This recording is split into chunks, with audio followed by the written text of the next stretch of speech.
स्वागत है आपका अपने YouTube चैनल झार टीचर में। आज की वीडियो में 9 क्लास का साइंस केमिस्ट्री कंप्लीट करा दिए। टर्म 1 का 2 चैप्टर पढ़ना था, दोनों चैप्टर को समझा दिए, भी रिवीजन पूरा करा दिए और MCQ भी दे दिए। आज ये 5वां चैप्टर बायोलॉजी। बायोलॉजी में कितना पढ़ना है? 2 चैप्टर पढ़ना है। तो बायोलॉजी का भी पहले इसको करते हैं, कोशिका को पूरा चैप्टर आज समझा देते हैं, उसके बाद फिर कल इसका MCQ दे देंगे। ठीक है, पूरा बोर्ड में एक बार विस्तार से पार्ट करके, छोटा छोटा पार्ट कर करके 2-3 पार्ट 4 पार्ट कर पूरा पढ़ा दिए हैं एक बार। तो वो वाला वीडियो ना देखे हो तो देख लीजिएगा, डिस्क्रिप्शन में लिंक दे देंगे प्लेलिस्ट का, वहाँ पे एक लाइन से सारा चैप्टर आपको मिल जाएगा। अभी बस रिवीजन करा रहे हैं और ये एकदम बेहतरीन नोट्स आपको प्रोवाइड कर रहे हैं। ठीक है, ताकि आपका पढ़ाई आसान हो। तो बहुत लोगों का कमेंट आ रहा है, बहुत कोई नाराज़गी जता रहे हैं कि खाली 10 क्लास पढ़ा रहे हैं, 9 क्लास का वीडियो नहीं अपलोड कर रहे। तो बाबू देखो, 9 क्लास का मैथ और साइंस आप जाके तो देखिए, देखते ही नहीं आप। अब बस सोचते हैं कि मन मुंह में कोई खिला दे तब खाएंगे। थोड़ा सा हाथ पर हिलाइए, इधर उधर करिए, तब ना निवाला आएगा मुँह में।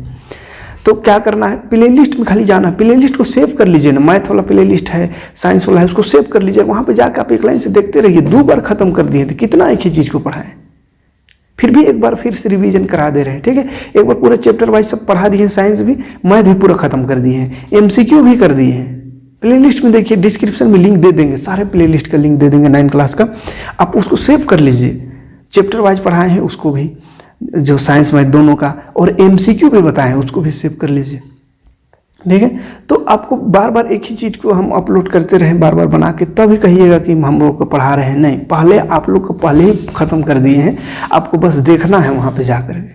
ठीक है, और कोई डाउट होता है तो उसको कमेंट करिए, उसको सोल्व करेंगे। आए बात समझ में?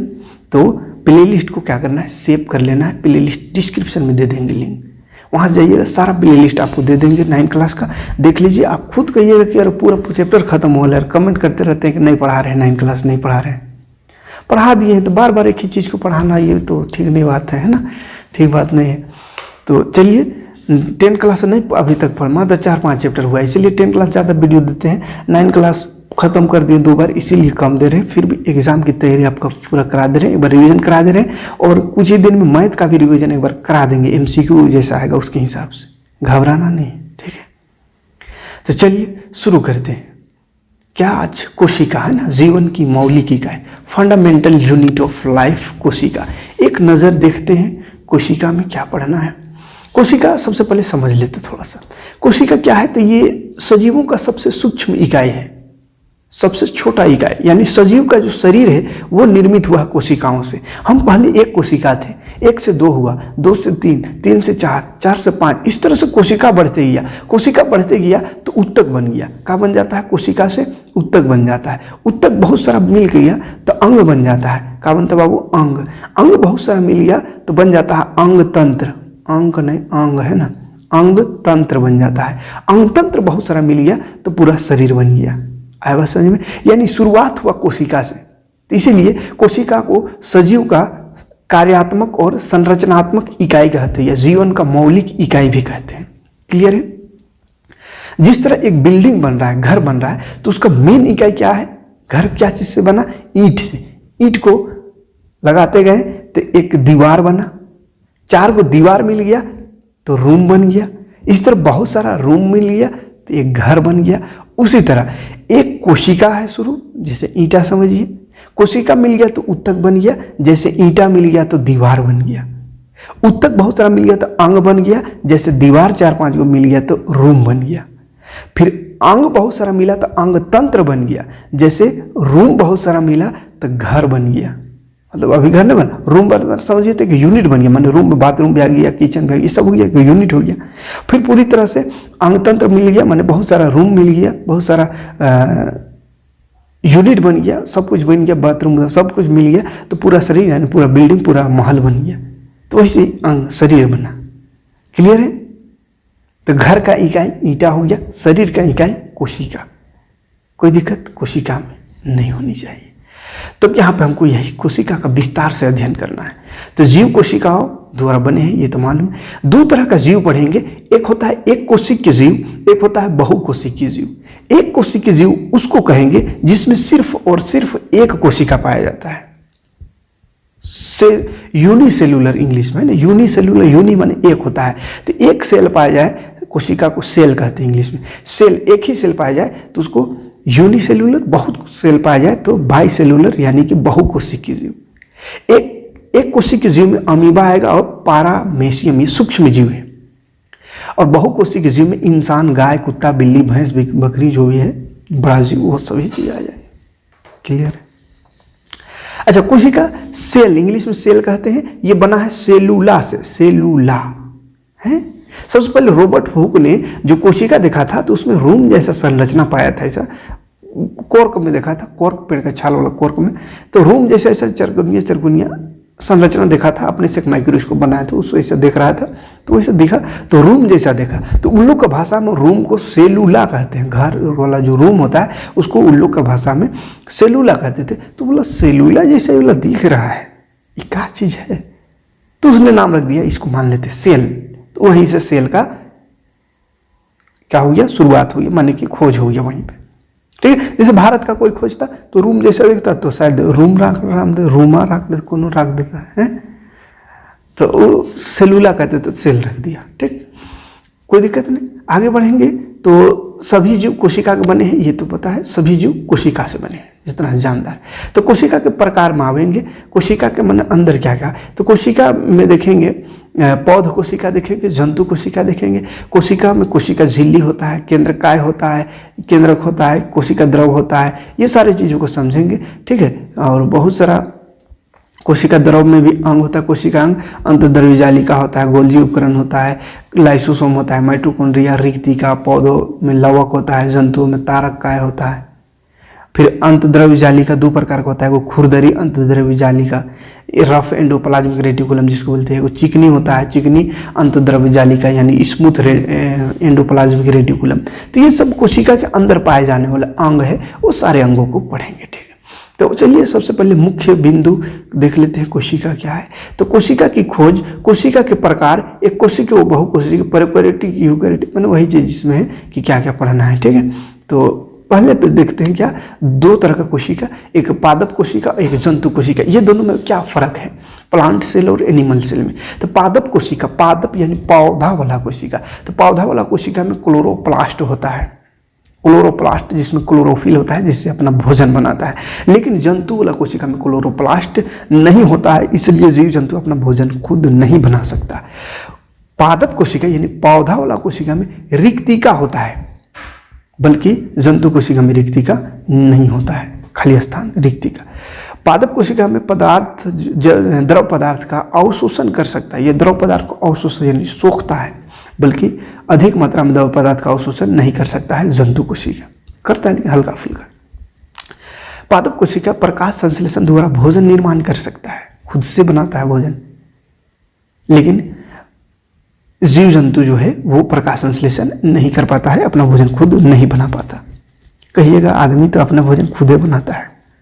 तो खुद बनाने कहने का सेंस यहाँ है कि अपना शरीर में बना ले, मतलब इधर भटकने की जरूरत नहीं पड़े, सब्जी उब्जी खरीदने के लिए झोला लेके बाजार ना जाना पड़े। पौधा को देखें कभी झोला लेके बाजार जाते हुए नहीं जाता है, जहाँ वहीं रहता है वहीं भोजन बन जाता है। ठीक, पादप कोशिका में कोशिका भित्ति सेल्यूलोज की बनी होती है, किसके, सेल्यूलोज की, और जंतु कोशिका में कोशिका भित्ति होता ही नहीं है। ठीक, जंतु कोशिका में लाइसोसोम पाया जाता है, पादप कोशिका में लाइसोसोम नहीं होता है। और इसका जो केंद्रक होता है यूकैरियोटिक आकार का होता है, दोनों का, पादप कोशिका और जंतु दोनों का। अब कोशिका का मुख्य बिंदु और समझ लेते हैं। तो सभी जीव सूक्ष्म कोशिकाओं के बने होते हैं, जिन्हें कोशिका कहते हैं, माने सूक्ष्म कण से बने, छोटे छोटे कणों से, और वही कण को कोशिका कहेंगे। और सभी जीवों की संरचना, संरचनात्मक और कार्यात्मक इकाई कोशिका है। तब ये समझा है कि संरचना माने बनावट, बना है कोशिका से, तो संरचना संरचनात्मक इकाई हो गया। और क्रियात्मक इकाई, कार्यात्मक यानी कोई भी क्रिया हो रहा है शरीर में, जो भी क्रिया होता है, काम होता है, वो कोशिका द्वारा ही संपन्न होता है, कोशिका ही उस काम को करता है। पाचन का काम, अवशोषण, सभी काम कोशिका द्वारा होता है, इसीलिए कोशिका को कार्यात्मक इकाई भी कहते हैं। कोशिका के आकार, आकृति और संगठन का अध्ययन साइटोलॉजी कहलाता है।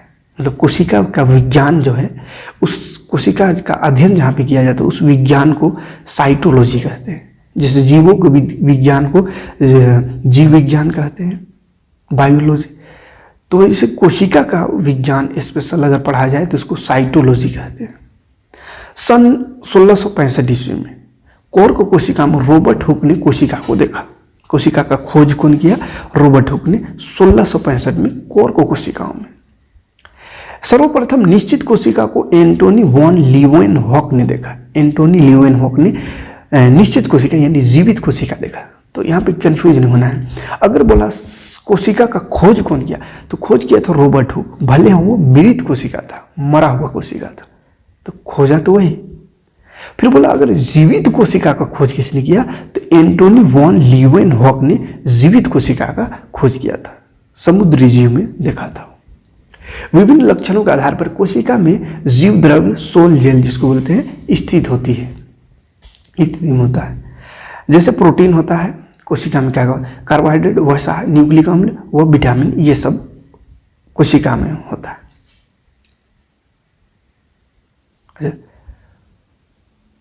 प्रोटोप्लाज्म के विभिन्न संगठन में जल, आयन, नमक, इसके अतिरिक्त दूसरे कार्बनिक पदार्थ यानी ये सब प्रोटीन, कार्बोहाइड्रेट, वसा, न्यूक्लिक अम्ल, विटामिन, ये सब होता है।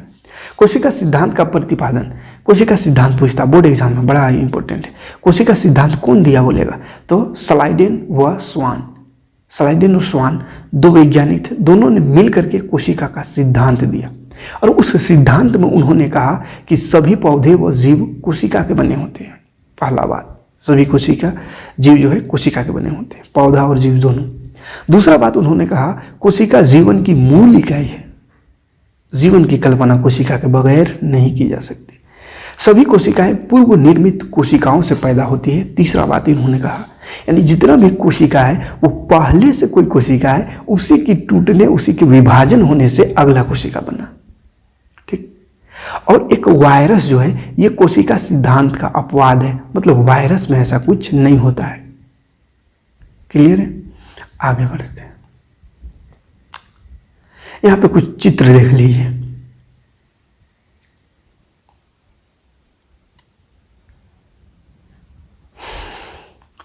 यूकैरियोटिक कोशिका और प्रोकैरियोटिक कोशिका में बांटेंगे, तो पहले समझेंगे, पहले एक कोशिका और बहुकोशिकीय जीव देख लेते, तब यूकैरियोटिक प्रोकैरियोटिक में आएंगे, उस समय वो समझ में आएगा। तो एक कोशिकीय जीव यूनिसेल्यूलर कहेंगे और मल्टी सेल्यूलर यानी कि बहुकोशिकीय जीव। तो कोशिका की संख्या की बात करें तो एक कोशिकीय जीव में एक ही कोशिका होता है, बहुकोशिकीय में अधिक मात्रा में कोशिका होता है। काम की बात करें तो एक कोशिकीय जीव का सभी कार्य एक ही कोशिका द्वारा होता है। अब बताओ, एक ही कोशिका उसमें हो तो ऑप्शन ही तो नहीं है कि और कोई दूसरा कोशिका से काम करवाए। जैसे घर में अकेले अगर आप रह रहे हैं, रूम में अकेले हैं, कहीं रूम लेकर रह रहे हैं या घर में अकेले, तो सब काम माफी करना, खाना बनाना, बर्तन धोना, पानी लाना, बाजार जाना, सब काम माफी करना। अकेले है तो फिर कोई ऑप्शन नहीं, सब काम को करना ही पड़ेगा। लेकिन अगर घर में और भी सदस्य हैं तो विभिन्न कोशिकाएं विभिन्न प्रकार के कार्य करते हैं, यानी विभिन्न लोग विभिन्न प्रकार के कार्य, कोई काम करने जा रहा है, कोई घर का काम कर रहा है, कोई भात रेंद रहा है, कोई तीन रेंद रहा है, कोई झाड़ू लगा रही है। तो अगर ज़्यादा है तो ऑप्शन है वहाँ अलग अलग कार्यों के लिए अलग अलग इंसान। उसी तरह कोशिका, बहुत कोशिका है तो अलग अलग कार्यों के लिए अलग अलग कोशिकाओं का समूह है। लेकिन जहाँ पे एक ही कोशिका हो, यानी एक कोशिकीय जीव में सभी काम एक ही कोशिका करता है। कार्य का विभाजन मन वही कार्य का बंटवारा होता है का, तो किसको बांटेगा? एक कोशिकीय जीव में एक कोशिका है तो कौन बांटाए, किसको बांटेगा काम? अकेले झेलना पड़ेगा। तो इसमें नहीं होता है कार्य विभाजन, एक कोशिकीय जीव में नहीं होता है। लेकिन बहुकोशिकीय जीव में विशेष कोशिकाएं विशेष प्रकार के और विभिन्न प्रकार के कार्य करते हैं, मतलब अलग अलग कोशिका अलग अलग कार्य करता है। जनन की बात करें, जनन रिप्रोडक्शन, तो एक कोशिकीय जीव है, एक ही कोशिका है तो एकल कोशिका द्वारा होता है। वही कोशिका से जनन भी हो रहा है, माने खाता भी वही, पचाते भी वही है, जनन भी वही करता है, पॉपुलेशन भी, आबादी भी वही बढ़ाता है, एक ही कोशिका। ठीक है। लेकिन बहुकोशिकीय जीव में विशेष कोशिकाएं होती है जनन के लिए। ठीक है, जनन भाग लेने के लिए विशेष कोशिका होती है। आयु की बात करें अगर, लाइफ स्पेन यानी कितना जीवन काल इसका है। तो एक कोशिका है तो एक ही कोशिका है तो जाहिर सी बात है छोटा जीवन काल होगा, तो इसका छोटी जीवन काल होती है। और बहुकोशिकीय जीव का लंबा जीवन काल, यानी ज़्यादा दिन तक वो जीता है।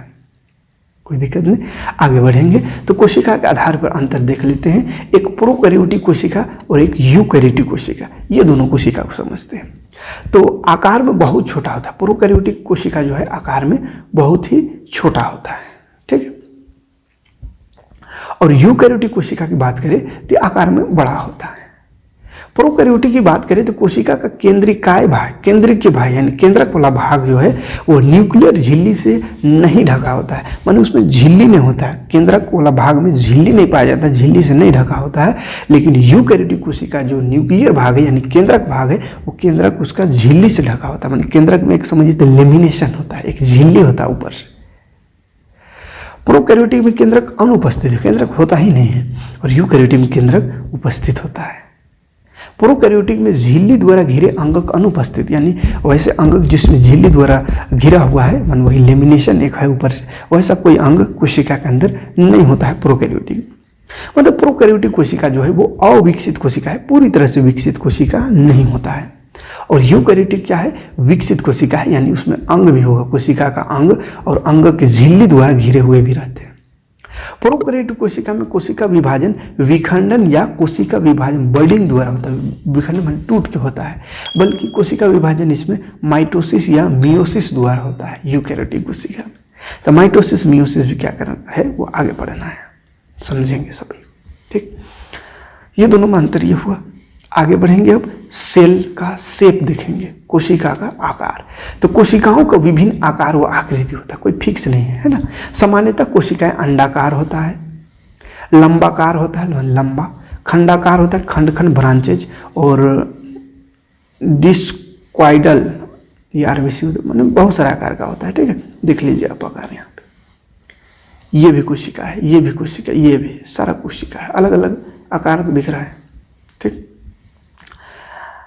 ये कोशिका है, ये भी है, ये भी है ना। आकार में आते हैं, आकृति देख लिया, आकार में आते, वो आकृति था। विभिन्न जीवों की कोशिकाएं विभिन्न आकार की होती हैं। कुछ कोशिकाएं सूक्ष्मदर्शी होती हैं, यानी सूक्ष्मदर्शी से ही देख सकते हैं, जबकि कुछ कोशिकाएं नंगी आंखों द्वारा भी देखी जा सकती हैं। इनका आकार 0.2 UM मतलब म्यू होता है, हो गया म्यू, माइक्रोमीटर है ना, म्यू है ये, माइक्रोमीटर से 18 सेंटीमीटर तक होता है, माने 0.2 माइक्रोमीटर से, माने बहुत ही सूक्ष्म, जिसको देख नहीं पाएंगे, उससे लेकर के 18 सेंटीमीटर तक होता है, जिसको देख पाएंगे। तो इसमें कुछ कुछ बिंदु याद रखिएगा बोर्ड एग्जाम की दृष्टि से। ये 4 चीज क्या है, तो एक बहुकोशिक जीव का आकार सामान्यतः 20 से 30 नैनोमीटर होता है, नैनोमीटर NM होगा, है ना। और सबसे बड़ी कोशिका शुतुरमुर्ग का अंडा होता है, सबसे इंपॉर्टेंट क्वेश्चन, सबसे बड़ी कोशिका शुतुरमुर्ग का अंडा होता है, जो कि 15 सेंटीमीटर लंबा और 8 सेंटीमीटर चौड़ा होता है। और सबसे छोटी कोशिका की बात करें तो माइकोप्लाज्मा होता है, एक सूक्ष्म जीव है माइकोप्लाज्मा, जिसका होता है 0.1 AMU, 0.1 बहुत कम, बहुत छोटा है ना। और मनुष्य का अंड लगभग 0.1 mm लंबाई की होती है। मनुष्य में अगर पूछा जाए सबसे बड़ा कोशिका तो अंडाणु होता है, और सबसे लंबा कोशिका कहा जाए मनुष्य में तो तंत्रिका तंत्र होता है, जो कि यहाँ पे लिखा हुआ नहीं, याद रखिएगा, इसको बोल दे रहे हैं, ठीक है। मनुष्य में सबसे लंबा जो कोशिका है तंत्रिका तंत्र है। मनुष्य में सबसे बड़ा कोशिका अंडाणु है, जो कि महिलाओं में होता है, पुरुष में नहीं, ठीक है। और सबसे छोटा कोशिका कहे तो स्पर्म होता है, जो कि पुरुषों में होता है, ठीक। और ये बात याद रखिए। ये ओवरऑल अगर बोलेगा सबसे बड़ी कोशिका तो शुतुरमुर्ग का अंडा, लेकिन बोला इंसान में सबसे बड़ा कोशिका तो अंडाणु, और सबसे छोटी कोशिका ओवरऑल कहा जाए तो माइकोप्लाज्मा। लेकिन अगर इसमें इंसान जोड़ देगा कि इंसान में सबसे छोटा कोशिका कौन, तो स्पर्म, याद रखिएगा, क्लियर है। और इंसान में सबसे लंबा कोशिका कौन, तो तंत्रिका कोशिका, ठीक। अब कोशिका के भाग देखते हैं, कंपोनेंट ऑफ सेल। सामान्यतः कोशिकाओं के विभिन्न भाग कोशिका अंग कहलाते हैं। कोशिका के जो भाग होता है उसको कोशिका अंगक कहते हैं, यानी कोशिका का अंग, जो विशेष कार्य संपन्न करते हैं, माने अलग अलग कार्य करता है वो लोग। सामान्यतः कोशिकाओं को 3 मुख्य भाग होते हैं, कोशिका का 3 वो मुख्य भाग होता है, इंपॉर्टेंट पार्ट होता है 3। कौन कौन? एक होता है प्लाज्मा झिल्ली जिसको सेल मेम्ब्रेन कहते हैं, एक होता है केंद्रक जिसको न्यूक्लियस कहते हैं, एक होता है कोशिका द्रव जिसको साइटोप्लाज्म कहते हैं। क्लियर? तीनों को बारे में डिटेल से जानते हैं। चलिए ये कोशिका का एक चित्र देख लीजिए, पूरा जूम करके लिया गया है। हाँ, कोशिका झिल्ली में आते हैं सबसे पहले, सेल मेम्ब्रेन अंग्रेजी में। तो कोशिका झिल्ली का प्लाज्मा झिल्ली या प्लाज्मा लेमा भी कहते हैं। ये जो कोशिका झिल्ली है उसका नाम प्लाज्मा झिल्ली भी है, प्लाज्मा लेमा भी है। ठीक है, तो कोशिका झिल्ली, प्लाज्मा झिल्ली या प्लाज्मा लेमा एक ही बात है।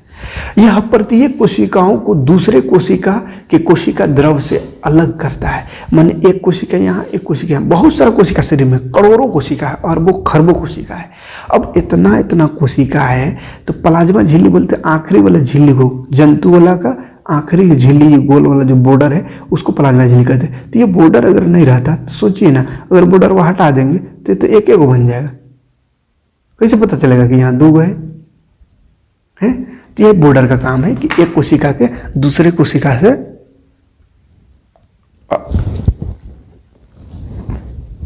अलग करना। ठीक है, और भी काम है, समझेंगे धीरे धीरे। यह जंतु कोशिका व पादप कोशिका दोनों में पाया जाता है।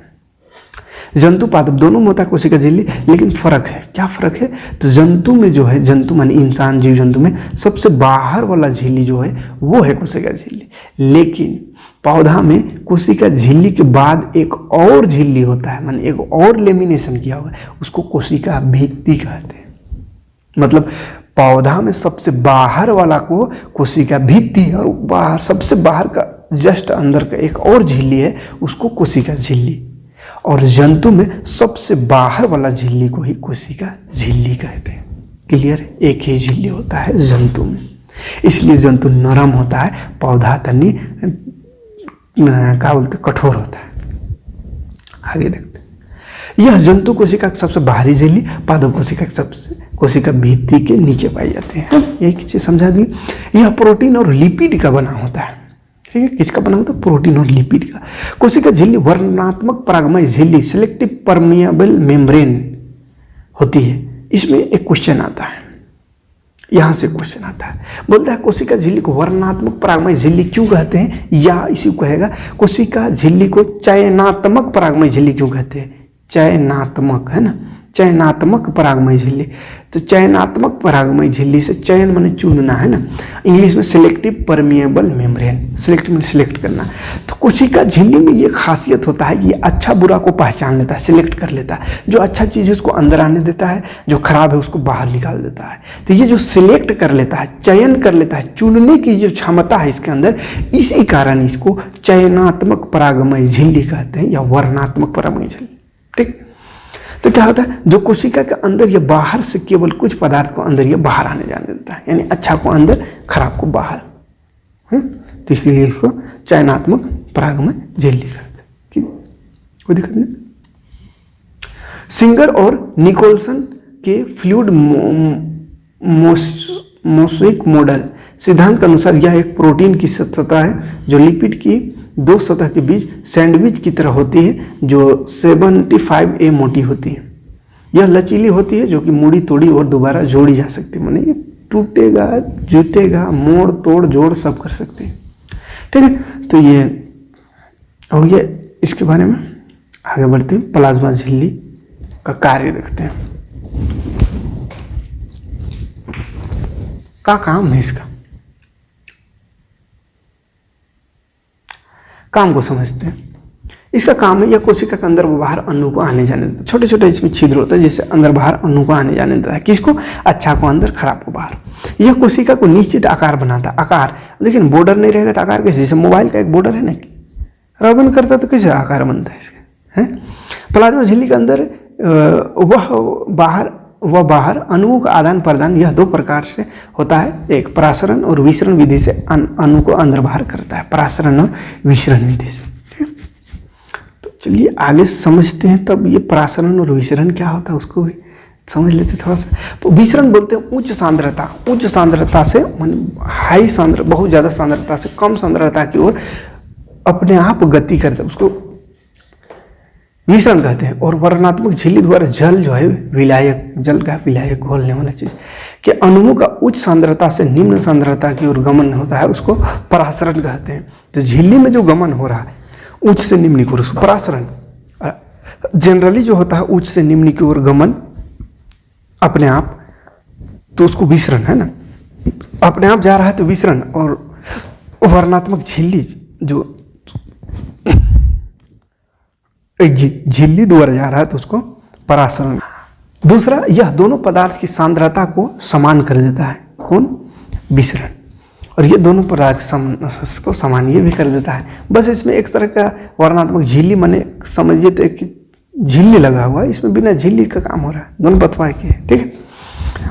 अच्छा, झिल्ली लगा हुआ है और इसमें नहीं लगा हुआ है। तो देखिए ठोस, द्रव, गैस तीनों में ये संभव है विसरण, क्या कि इसमें झिल्ली उल्ली नहीं लगल है। लेकिन परासरण सिर्फ द्रव में है, क्या कि झिल्ली लगल है, माने उसमें चाहिए तो छन नहीं लगल है, तो खाली पानी ना पार होगा, द्रव जो रहेगा वही वाला पार होगा। द्रव में सिर्फ ये संभव है, द्रव माध्यम में।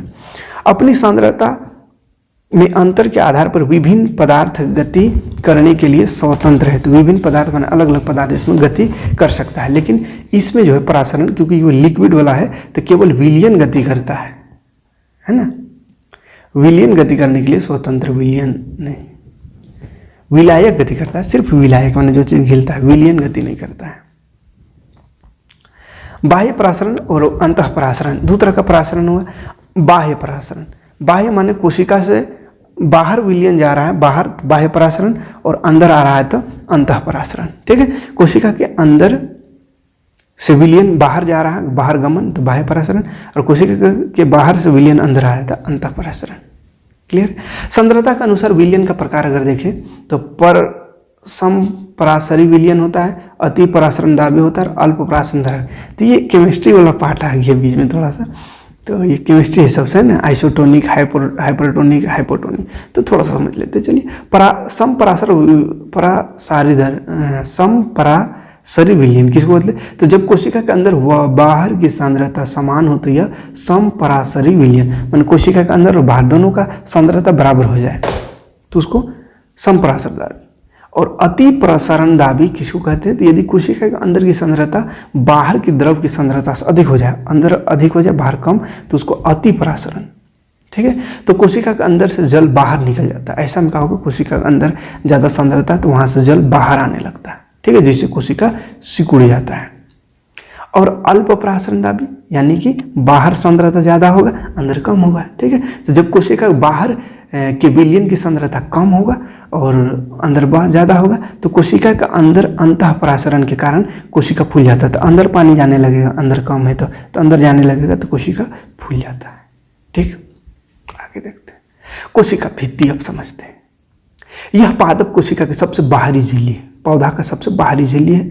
जंतु कोशिका में अनुपस्थित, माने जंतु कोशिका में ये नहीं पाया जाता है। तभी समझाए थे, जंतु कोशिका में सबसे बाहर वाला कोशिका झिल्ली है, और कोशिका झिल्ली के एक और झिल्ली ऊपर में लगा हुआ है, तो ये कोशिका भित्ति है जो कि पौधा में होता है, ठीक है, जंतु में नहीं होता। यह सख्त, मजबूत, मोटी सरंध्र, माने इसमें भी रंध्र होता है, और अजीवित संरचना है, निर्जीव संरचना है। यह सेलुलोज की बनी होती है। और कोशिका झिल्ली जो था इंसान में, जिन जंतु में, वो प्रोटीन और लिपिड का बना होता है, लेकिन ये कोशिका भित्ति जो सबसे बाहर वाला झिल्ली है पौधा का, वो सेल्यूलोज का बना होता है। कोशिका है मध्य भित्ति यानी मिडिल लेमिला द्वारा एक दूसरे से जुड़ी होती है। कोशिका मध्य भित्ति अंदर के भित्ति से एक दूसरे से जुड़ा होता है, ठीक। कोशिका भित्ति का काम क्या है बाबा? तो काम इसका है कोशिका की संरचना प्रदान करना, बनावट देना, सही है। दूसरा, कोशिका को मजबूत करना, अंदर से एक और लेमिनेशन बाहर से किया हुआ ताकि मजबूत रहेगा, है कि पेड़ पौधा को बाहर झेलना है, गर्मी, धूप, बरसात सब झेलना है। हम लोग तो तनिक गर्मी किया, धूप किया, बरसात किया तो घर घुस जाते हैं, पौधा नहीं वैसा करता है। पौधा को बाहर ही रह करके सारा वातावरण को झेलना है, इसीलिए उसका चमड़ी को मोटा बनाया गया है, यानी कोशिका भित्ति उसमें और एक दे दिया गया है ताकि वो अपने आप को सुरक्षित रख पाए, ठीक। यह सरंध्र होती है और विभिन्न अणुओं का आर पार आने जाने देता है।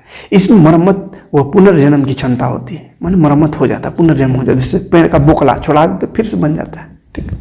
तो वही कोशिका भित्ति है। केंद्रक आते हैं अब अगला, केंद्रक, न्यूक्लियस। केंद्रक बीच में होता है बाबा, ये काला वाला जो देखे ना बाबू का नाम बाबा कहा जा रहा है, ये बीच वाला केंद्रक, ये है केंद्रक, ठीक है। तो यह कोशिका का सबसे महत्वपूर्ण अंग है जो कि कोशिका के सभी कार्यों को नियंत्रण करता है। सभी काम का जो कोशिका का काम है उसको कंट्रोल करता है केंद्रक। इसीलिए केंद्रक को कोशिका का हेड क्वार्टर कहते हैं, कोशिका का केंद्र या हेड क्वार्टर ऑफ सेल कहते हैं, या कोशिका का ब्रेन भी कहते हैं। ठीक, इसका खोज 1831 में रॉबर्ट ब्राउन ने किया था, केंद्रक का खोज। याद रखिएगा, बोर्ड एग्जाम में पूछेगा, VVI क्वेश्चन आ गया। कोशिका का केंद्रक का खोज कौन किया था? तो रॉबर्ट ब्राउन ने। कौन सा ईस्वी में? 1831 ईस्वी में। यूकेरियोटिक कोशिका में अस्पष्ट केंद्रक होता है, यूकेरियोटिक प्रोकैरियोटिक समझाए, और प्रोकैरियोटिक में केंद्रक नहीं होता है। कोशिका में प्राथमिक केंद्रक होता है, माने पूरी तरह से विकसित नहीं होता है। इसके ऊपर की द्विस्तरीय झिल्ली केंद्रक झिल्ली कहलाता है। इसके ऊपर एक झिल्ली होती है, इसके ऊपर में भी एक कवर होता है, उस कवर को केंद्रक झिल्ली कहते हैं। केंद्रक द्रव में केंद्रक काय व क्रोमोटिन धागे होते हैं। केंद्रक के अंदर कुछ द्रव पाया जाता है, उसको केंद्रक द्रव कहते हैं। केंद्रक गोल सा होगा, केंद्रक में जो झिल्ली है उसको केंद्रक झिल्ली, और अंदर द्रव पाया जाता है उसको केंद्रक द्रव। और इस केंद्रक द्रव में केंद्रक काय यानी केंद्रक का कुछ अंग होता है, जैसे क्रोमोटिन होता है, क्रोमोटिन धागा जैसा, और उसी क्रोमोटिन में ये को क्रोमोसोम भी कहते हैं। और क्रोमोसोम में DNA होता है, DNA का बना होता है। DNA के अंदर जाएंगे तो जीन होता है, और जीन का काम है पीढ़ी दर पीढ़ी लक्षणों को स्थानांतरित करना, अनुवांशिक गुणों को पीढ़ी दर पीढ़ी अगली पीढ़ी पर भेजना। ठीक है, जैसे बाप दादा चंडरा हो गया, पूरा चंडला ही बाल उड़ जाता, तो नाती पोता बेटवन को बाल उड़ जाता, कहता नहीं खानदानी है। तो खानदानी असर जो आता है इसी से आता है, जीन से। और जीन कहाँ होता है? DNA में। DNA कहाँ होता है? तो DNA होता है क्रोमोटिन या क्रोमोसोम धागे में होता है। और क्रोमोसोम कहाँ होता है? तो वो केंद्रक के अंदर होता है। केंद्रक कहाँ होता है? तो कोशिका के अंदर होता है। क्लियर है? चलिए आगे बढ़ेंगे। देख ली, वही चीज लिखा हुआ है, क्रोमोसोम या क्रोमोटिन धागे DNA के बने होते हैं, जो कि अनुवांशिक सूचनाओं को एक पीढ़ी से दूसरी पीढ़ी में जनन द्वारा भेजता है। ठीक, कोई दिक्कत नहीं, आगे बढ़ेंगे। केंद्रक का कार्य देख लेते, तो वही कार्य तो वहाँ भी आए, लेकिन फिर से एक बार देख लेते हैं। यह कोशिका की सभी उपापचय क्रियाओं को नियंत्रित, माने कोशिका के अंदर जो भी कार्य हो उसको कंट्रोल करता है। दूसरा, अनुवांशिक सूचनाओं को एक पीढ़ी से जनक पीढ़ी तक भेजता है, माने दूसरी पीढ़ी तक भेजता है। ठीक, कोशिका द्रव एक समझ लेते हैं, 3 मुख्य पार्ट हो जाएगा, उसके बाद फिर ज़्यादा लंबा हो रहा। हाँ चलिए, कोशिका द्रव समझ लेते हैं जल्दी से। कोशिका द्रव क्या होता है चित्र में समझिए। ये बाहर वाला झिल्ली जो दिख रहा है वो तो बाहर वाला कोशिका झिल्ली, ये अंदर वाली ये वाला केंद्रक, और ये खाली जगह जो दिख रहा है यही वाला पूरा भाग को कोशिका द्रव कहते हैं। जेली जैसा होता है। ठीक, पूरा लिक्विड नहीं होता है, जेली जेली है ना। तो देखिए क्या है कोशिका, वह है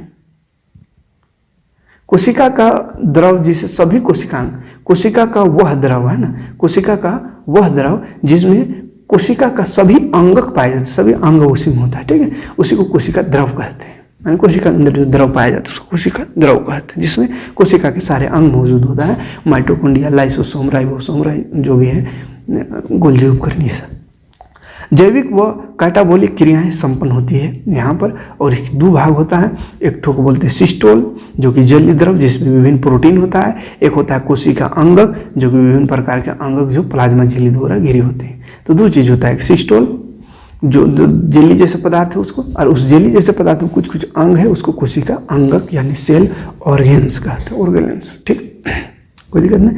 तो सेल ऑर्गेन में कोशिका अंगक में गोल्गी उपकरण आएगा, माइटोकॉन्ड्रिया आएगा, राइबोसोम आएगा, बहुत सारा कोशिका अंग आएगा। और सारी चीज़ को नेक्स्ट पार्ट में देखेंगे, नेक्स्ट पार्ट में ख़त्म करेंगे इसको। अभी थोड़ा इतना ही, आज इतना ही है ना, आज के लिए है। कोशिका अंदर का अंग जितना है, मेन 3 अंग देख लीजिए, मुख्य भाग। अब कोशिका द्रव में क्या क्या अंगक पाए जाते हैं, क्या क्या अंग, वो सारे को अगले पार्ट में समझ लेंगे पूरा डिटेल से।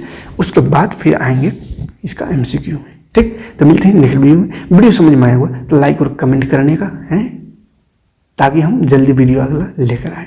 ठीक, मिलते हैं नेक्स्ट। जय हिंद, जय भारत, थैंक्स फॉर वॉचिंग।